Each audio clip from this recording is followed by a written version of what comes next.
Welcome back to TBB, aka the Bestie Bonus. I'm Morgan. I'm Taylar. Happy Valentine's Day week. You little lovebirds. Happy love time. And in honor of it, we are doing an entire segment dedicated to the invisible string / red string theory and love at first sight. Is it real or is it not? So the question of the week that we have this week is, how did you meet your partner and was it love at first sight? Be honest. Be honest. Be honest. Here's what you guys had to say. Set up by a friend, we connected strong within the first few days of talking. I made this man cookies as a surprise on our first date. This man has me hard. Oh, you love him. His cousin, we worked together and I was really close with his girlfriend and I still am. Aw. Mine was my best friend for 10 years before, and when he asked about feelings, I denied him at first. Love that. I've known him since elementary. He took me out to lunch in high school when I had a boyfriend.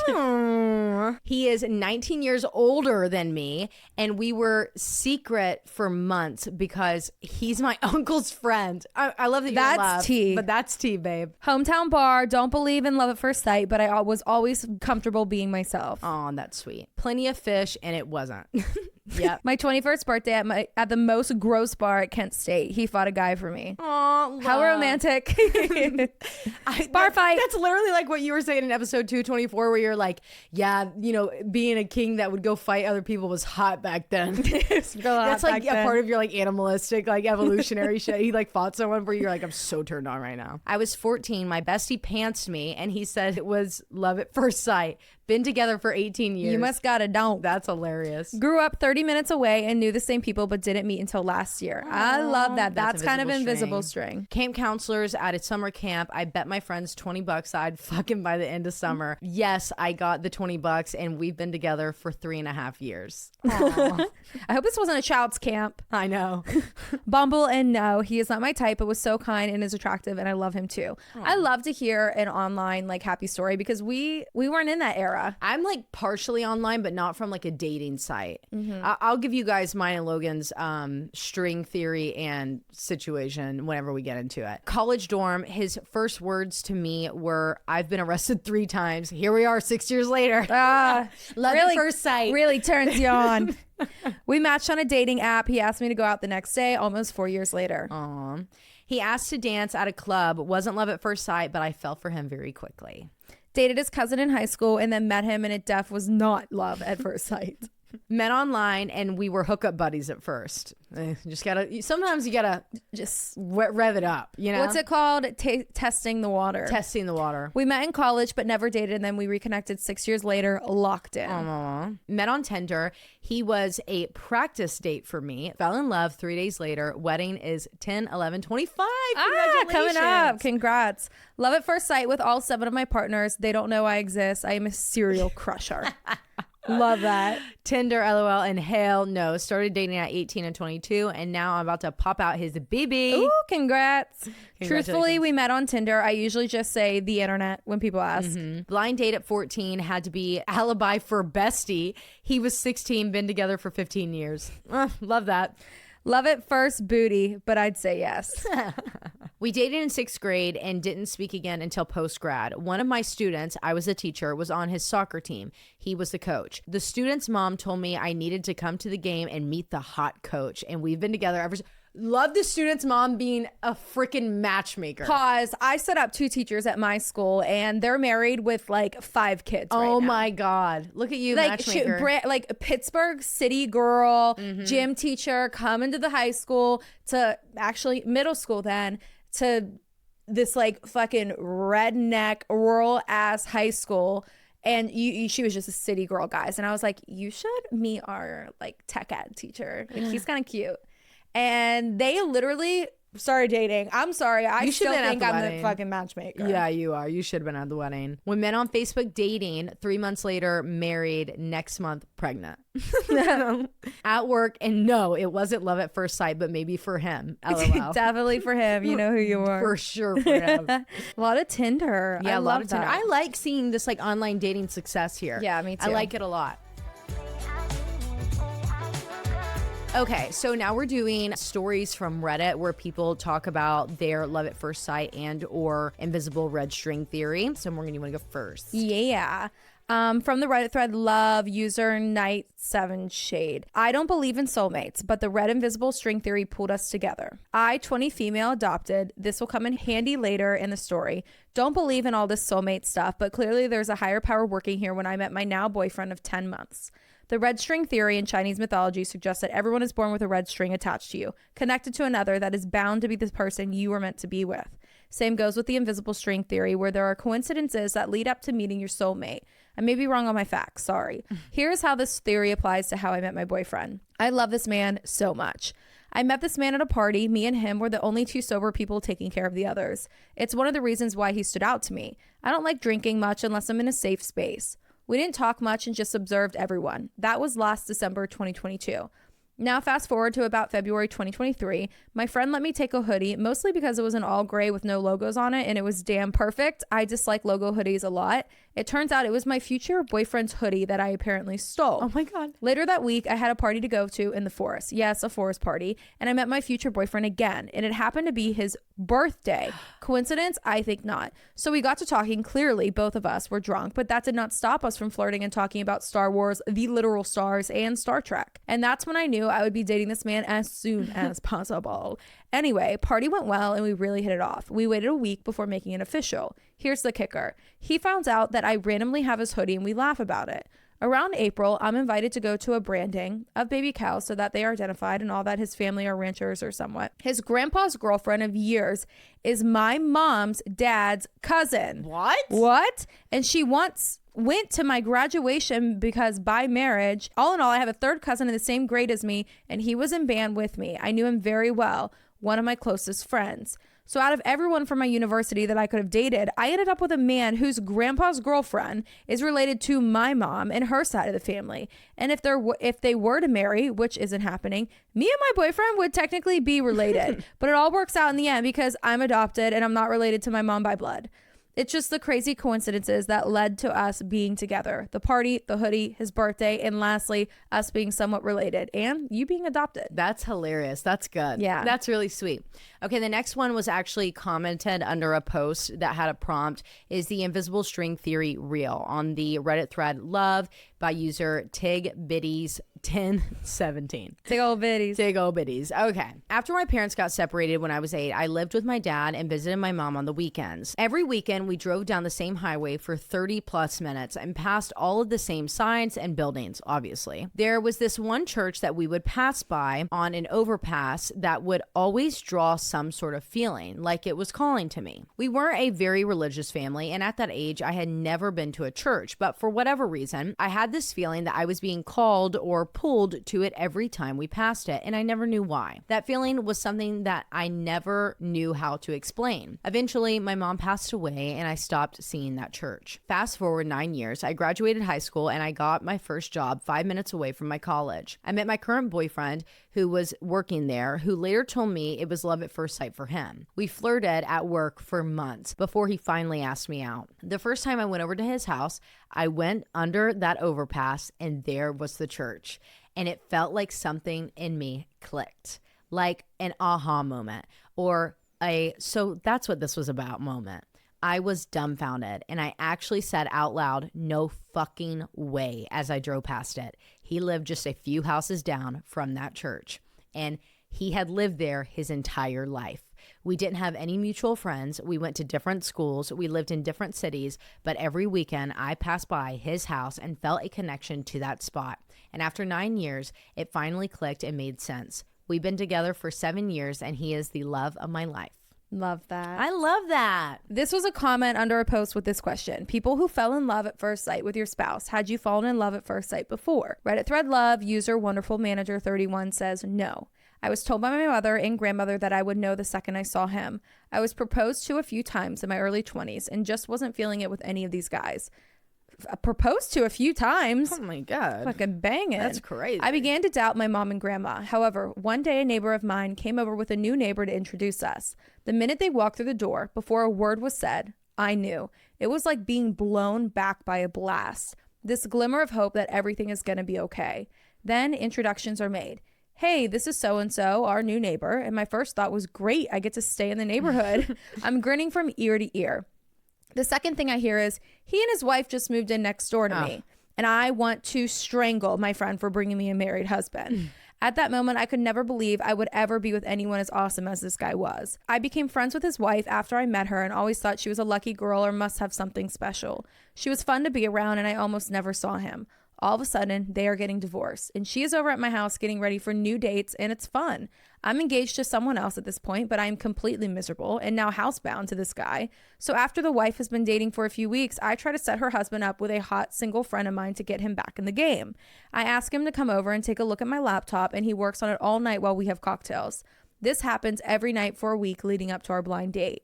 My fiance didn't care that we were hanging out, even though I told him that I was developing feelings for the guy working on the computer, but he didn't believe me. He thought I was trying to rush the wedding, which I had never even wanted or brought up ever. So at the end of the week, the night before the blind date, we are having sushi and cocktails at my house. My fiance is upstairs playing video games, and my dream guy grabs me and kisses me. He told me to set that bozo, man upstairs playing video games, with whatever girl I was planning on setting him up with because he wanted to marry me. Mom and Gran weren't lying. We are 22 years strong. Chills. That's crazy. Chills. That's so good. That's so good.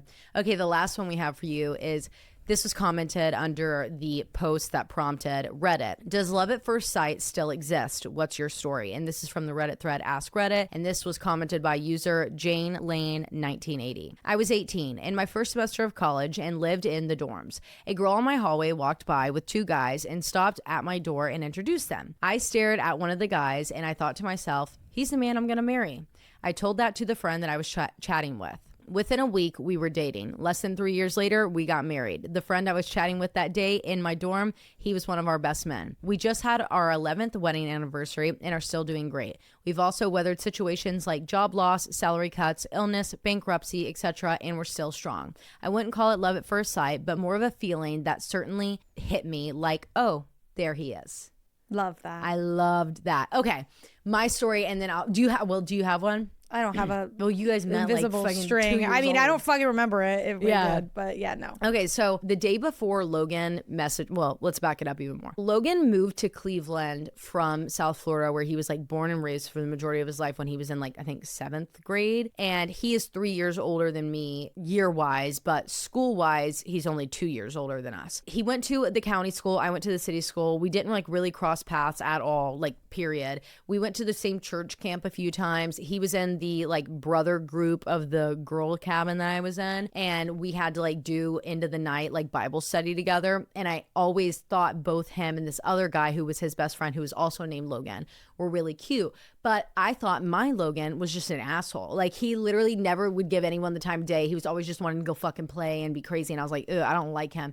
To the point that we had become friends on Facebook because we were in each other's brother-sister group. But then when we got home, I like blocked him because I was like, that kid was so annoying. Like, he literally didn't even give me the time of day. I was flirting with him so hard. Meanwhile, I was literally like freaking 13 and he was like 16, you know, like he had no business flirting with me. He was doing the right thing. Right. So anyways, my senior year of high school, I've talked about this before, did not think I was going to go to college. I didn't think I had the GPA for it because of the years I was bad with my kidneys and like not being able to focus on school, right? Well, on a whim, like literally after the original like acceptance and enrollments into the university, I was like, fuck it, fine, I'll just apply to the University of Tennessee and see if I can get in. I didn't tell anyone. I just was like, maybe. And my dad was like, if you actually get in, I'll pay for it. You have to go. Like, if you actually get into the University of Tennessee, you have to go. Guys, this is like the team I grew up, like I had, you know, I loved the University of Tennessee. I was the first person in my family to go to college. It was going to be a big deal. And I got accepted and I was like, no freaking way. So the second I got accepted, my dad bought tickets for the spring game. So the spring scrimmage at the university, we call it the orange and white game. A lot of people call it the orange and white game. I think majority of people. Anyways, orange and white game. And my dad like bought the tickets off of one of my dad's really good friends, and they were like club level. So we got to go up and they were like doing auctions and stuff. And from the time that we stepped foot on that the university campus like property, it was just like I was buzzing. Like the entire time I was buzzing. I felt lucky that day. You know what I'm talking about? Like when you're just like, I know I'm gonna like win something today. So when we walked in, I was telling my mom felt the same way. She was like, I feel like we're gonna win all of these. And I was like, I do too. So I like you know, signed all the things. We did like the $5 donation or whatever to get in on this like random drawing, and I won a signed football with like all the coaches and like top players on it, the captains. And we were like, oh my God, like this is the best day freaking ever. Like this is crazy. You know? Look at me. This is gonna be perfect in my dorm. Right. And so like my boyfriend who I was dating at the time, he came with us. Like we had a great time. And as we're sitting there, Logan, who played football at the University of Tennessee, he was a walk-on. So he very rarely got in on like games that were regular season games, but like walk-ons, it's their time to show out in the Orange spring and white game is their shit. It's either, well, back in the day it was Vanderbilt and this game and sometimes Kentucky. So anyways, I was like, oh, okay. You know, I didn't even know he was at the University of Tennessee. I didn't even know that he played football there, but I did know Logan also from outside of being, you know, in that church camp, brother, sister tribe. He was a really incredible football player in our hometown. Like he played at my rival school. So anytime that motherfucker would step out on the field, I'm like, no, because he was just always walking that shit straight into the end zone. It was so annoying. Him and Eduardo. Literally. Yeah, literally. They were like the friggin' twin, like double trouble there. I didn't even know he went to the University of Tennessee. I didn't even know he still played football. Okay. We're sitting there and we're talking and we're watching the game. And it was like you know what I mean? Like when you're in a stadium, it's so loud. If you're in Neyland Stadium, if you've ever been, it's so loud.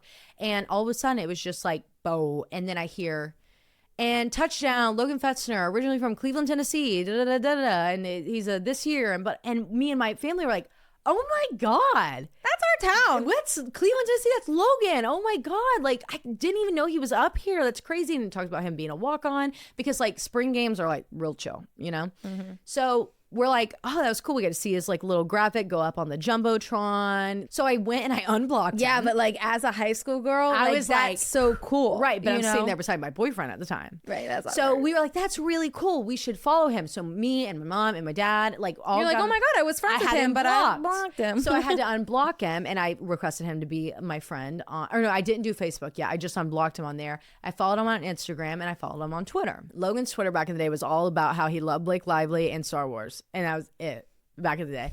And so I just like anytime I would see like a tweet, I just would kind of like it, especially if it was like a football repost or anything. But it wasn't like I was like going through all of them and liking them. It was just like if I saw one that I liked, I would like it. You were doing it. I was thinking about it.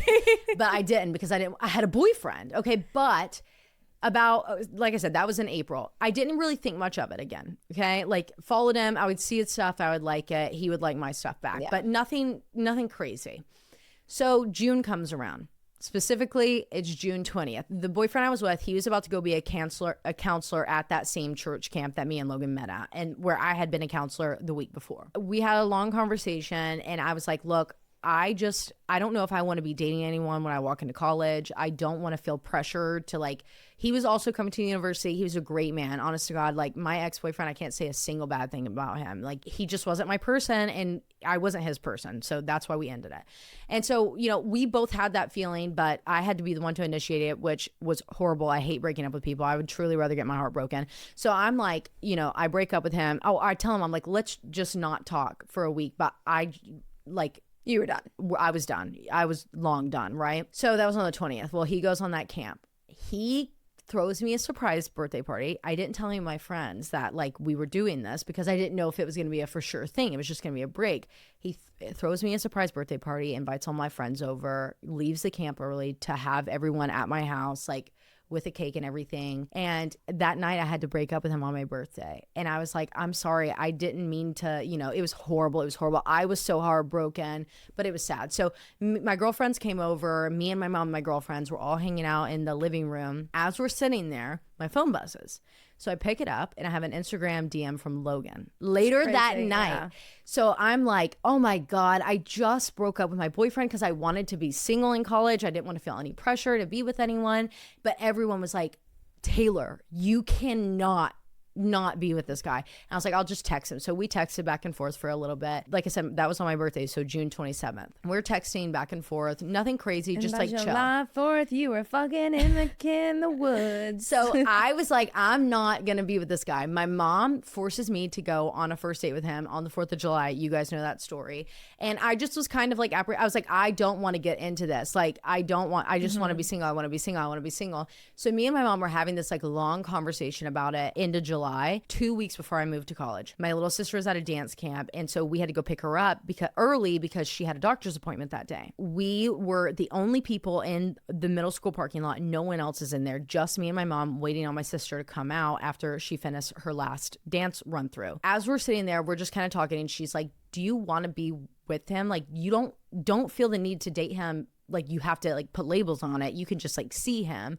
But do you feel, and I was like, I just feel like a connection to him. Like, I think I could marry him. And that makes me upset because I wanted to be single for a little bit. Like, I just broke up with this guy. Yeah. And I also didn't want my ex to think that I was lying to him and like cheating on him, because I was not. I swear to God, hand on the Bible, I was not. Mm-hmm. So anyways, as we're sitting there talking about it, me and my mom were like, I don't know, like there'll be signs, there'll be signs. And I shit you not, guys, we look up, and the big like roadside sign for Logan's Roadhouse pulled directly in front of us and blocked the road. And I was like, well, there's the fucking sign. There's the sign. And also, can we go get an 8-ounce steak? I'm gonna need to go get some of them rolls. All right. But yeah, that's what happened. And then so I was like, shit. All right. Well, there's a sign. I'm not gonna be single. There it is. And now you're married. That's the only reason that me and Logan actually but I just knew I was gonna marry him. I just was like, fuck, I wanted to be single for a little bit. 2016, 9 years. 2016, yeah. 9 years and married. 9 years and married. So there's that. All right, guys, thanks so much for joining us for TBB. We will see you on Thursday, and then we'll talk to you again next Tuesday for another TBB. Love ya. Bye.